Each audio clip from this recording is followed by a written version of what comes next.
Respected dear family members, my pranams to you. Many people used to ask, particularly students, we are living in the 21st century. Why should we learn the heritage of India? The science and technology has grown to such an extent that we are depending exclusively on science and technology in all the areas. Still, why should we learn Indian scientific heritage when we have got still a higher level of great science, applied science particularly? The answer for them, for feeling a sense of pride within you that I am an Indian, I am a German, I am an American, I am a Japanese fellow, I am a Korean. If that sense of pride, patriotic and nationalistic pride is to be created in the mind of the individuals, particularly younger generation, remember that the heritage is the only way to create the sense of pride. Second one, we have to inform the world that we have discovered, we have invented many things. The sine theta, cos theta, tan theta, secant theta, cosecant theta, cotangent theta.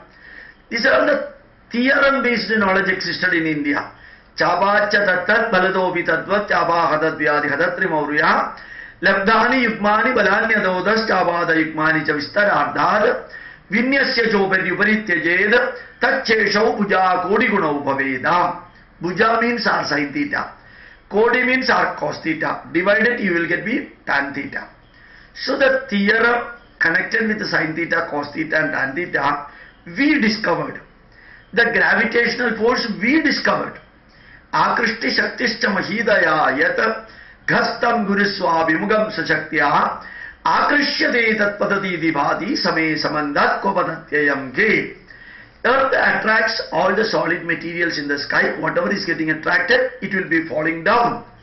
The celestial bodies which get attracted among themselves, where shall they fall? So the gravitational force we explained. Paramanu iti prokta jnaninam drishti jodara apakarshapadyandam drivyam paramanurevam. The inferior most particle of a matter is called a paramanu. What we call it as a paramanu, that cannot be seen by an ordinary man. It can be understood only by a scientist. Dhamanyo nektavaginaha chaturvimsatiradida kulyabhiriva kedara rastabhir deho vivardade. In human body, major 24 blood vessels are there. Just like water is taken to the paddy field, the blood is taken from the heart to different parts of the body through this blood vessel. So blood circulation we have explained here. Vichi taranga nyayena shabda ulpatti. The sound is created and propagated as waves. We have explained here. Jatyamdara parinama prakritya pura. Evolution of the animal beings is the rule of the nature. The changes, evolution is the rule of the nature given by Patanjali Maharshi. And you can see Sangeeta Ratnagaram written during 900 AD. It is giving the blood vessels explanation. 1148 AD Bhaskaracharya too has written Siddhanta Shiromani, and in Siddhanta Shiromani 6th chapter 22nd line gives gravity. The spherical shape of earth Vrujjala Shigi Vayumayo Bhugola Sarvato Vritta. The earth containing the soil or sand, fire, water, air is completely spherical in nature. Bhugola Sarvato Vritta. Aryabhata wrote this in 499 AD, March 21st. On Sunday at 1 o'clock he completed his book Aryabhatiya. Hundreds and thousands of such knowledge existed in India, and we are the inventors or discoverers of that. This we have to inform the world and claim the credit which is due to us. If we are not claiming that, nobody else will be claiming for that. So we have to learn our heritage for informing the world that our forefathers have invented and discovered many things. And the third point why we should learn our heritage, many of the negatives of the modern science can be either reduced or removed by using Indian heritage knowledge. So present day application of Indian knowledge is far higher. Our yoga, our Ayurveda, our Sanskrit, our music therapy, our mantra therapy, our Siddha, these are all heavily utilized nowadays, extremely useful. Many of the negatives created by the modern science can be wiped out by using the heritage knowledge with the modern knowledge or heritage knowledge alone. So the three purposes why we have to learn our heritage. One, for creating a sense of pride among the Indians, particularly younger generation.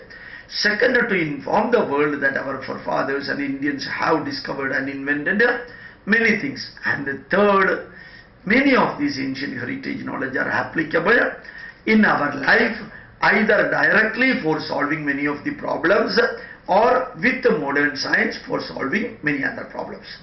Next point what I want to say, the change taking place nowadays. For the last 2 years, nearly 2 years, you just think how much change has taken place in India. Is there any story of a fraud, cheating, corruption and other things taking place in India? And how the Indian image is getting projected outside, how the economical industrial growth is taking place, how the villages are changing, how the lifestyle of the people are changing, how the poverty is getting slowly removed. Think about it, how the implementation of the projects are taking place, whether X is ruling India or Y is ruling India. India is our motherland. The rulers may come and rulers may go, but India will be remaining same.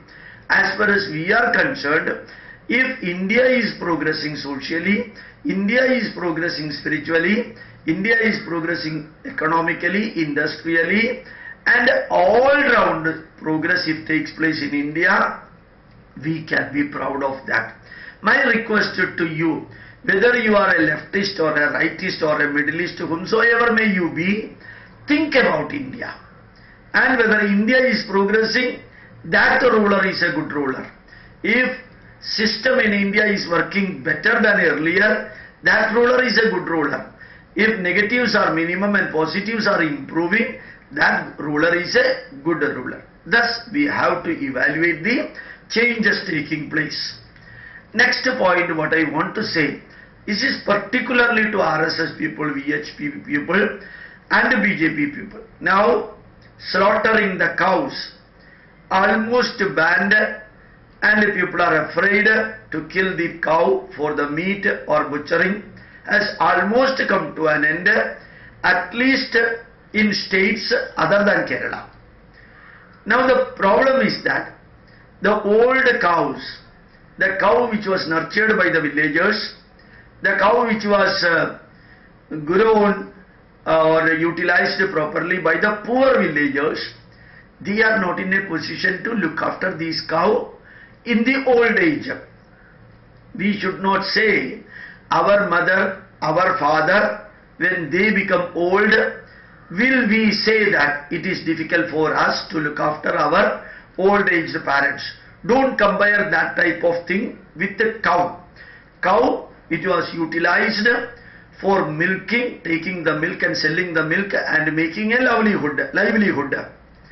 And when the cow is becoming old and when nothing is available from the cow, and keeping that cow for a long period with giving little bit of the fodder or without giving anything, it again creates a hell for the cow.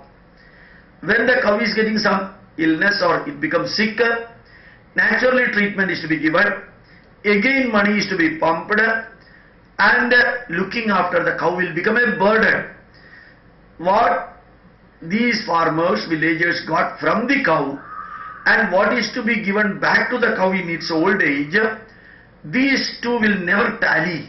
Under such a situation, what should be done with this cow? The old cow, what should be done with that?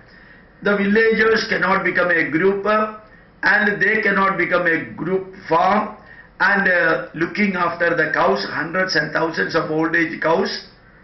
In in a farmland and nurturing them, protecting them and looking after them, giving them water, giving them fodder continuously, 24 hours looking after, even under the supervision of a veterinary doctor is needed. But for villagers, poor villages in India, it cannot be afforded. What these people should do with the old age cow is the duty of the people who are preventing the selling of the cows for any purpose. It is the duty of VHP people, RSS people, and also it is the duty of others to see how these cows are protected. So it's our duty. Thank you very much. My pranams to you.